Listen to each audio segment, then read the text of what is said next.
lest we forget. We will remember them, but if Melbourne has had a wet at dawn service, most have long since forgotten. Very, very moving, and it's great to see a lot of young people here as well. Well, it's the first time I've been and the first time for Tyler. What did you like about it, Tyler?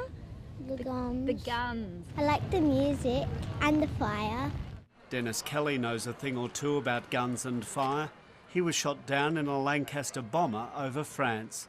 And all of a sudden my radio exploded in front of me and I was on fire, the plane was on fire, and looking out in darkness at 21,000 feet was scary, but getting your backside burnt if I stopped there was less scary, so I just dived.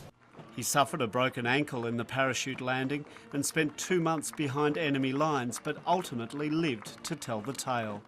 I guess I'm lucky to have a father, you know, after all he's been through, and, you know, I'm just lucky.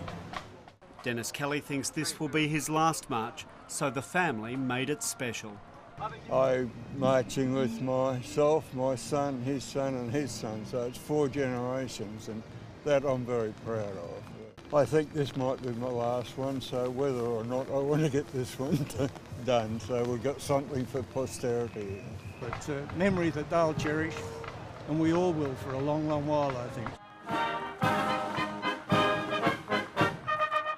The weather deterred spectators, but the marchers remained determined.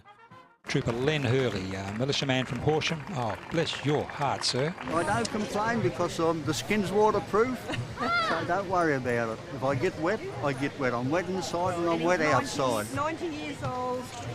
90 years? Yeah. You don't look a day over 45. Vegemite. The day united all walks of life.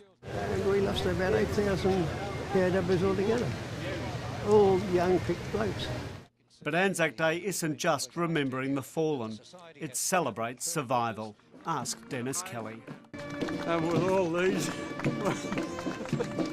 it's just great to be alive. Guy Stainer, ABC News, Melbourne. They were a sprightly looking bunch on Anzac Day, but members of Bomber Command will need a lot more than spring in their step to get to London for the opening of this memorial in June. It's a plaque of the 55,000 Bomber Command people who were killed on operations. 3,500 were Australian. The men had an average age of 22. I'm praying that I go. The determination is understandable when you realise this formal recognition is 70 years in the making. Never recognised. We didn't get a medal, there was no memorial. So now there is one. All of us that can will have to go back and say, well, at least our mates didn't die for nothing. But many who want to go to London won't be able to. At least 70 veterans are hoping to travel, but the Australian government is planning to take no more than 8 in the official party. It will provide $3,000 grants to another 40 applicants, but asking 90-year-olds to organise a trip around the world is problematic. It's completely unrealistic for some of them to do it independently. They don't want to have that worry of being on a flight on their own and not, knowing what will happen when they get to London. Bomber Command members want to either be part of the Australian mission or an organised tour, but Veterans Affairs says that won't happen.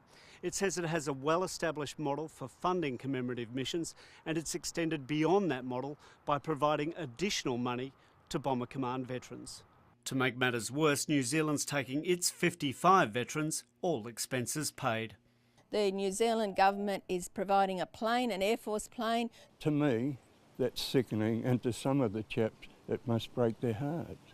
The memorial opens in 2 months, and the veterans still don't know who will be the chosen ones. Guy Stainer, ABC News. Relegated to the sidelines for his great-grandson's hockey match, Bomber Command member Denis Kelly will be in the centre of the action next month when the efforts of his comrades are formally recognised in London. We just feel we need some dignity and respect, and that is coming. A memorial commemorating the 55,000 Bomber Command members killed on operations will be unveiled on the 28th of June, but the Department of Veterans Affairs plan to send only 8 survivors, leaving dozens of veterans stranded. But now there's been a change of heart. The government has announced that they will now send 30 veterans as part of the mission to go to London. Veterans Affairs says unexpectedly strong interest from Bomber Command survivors prompted it to change its mind and increase the level of funding for the mission.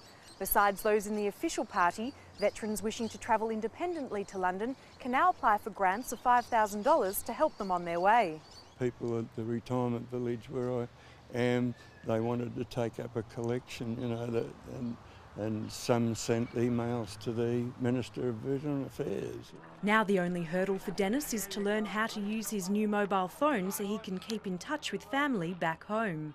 We've only got 4 weeks to work on it, but we'll be working hard on it. Yeah. We might get him to texting by then. For someone who went through the thick of 20th century battle, a little 21st century technology should hold no fears. Dina Rosendorf, ABC News, Melbourne.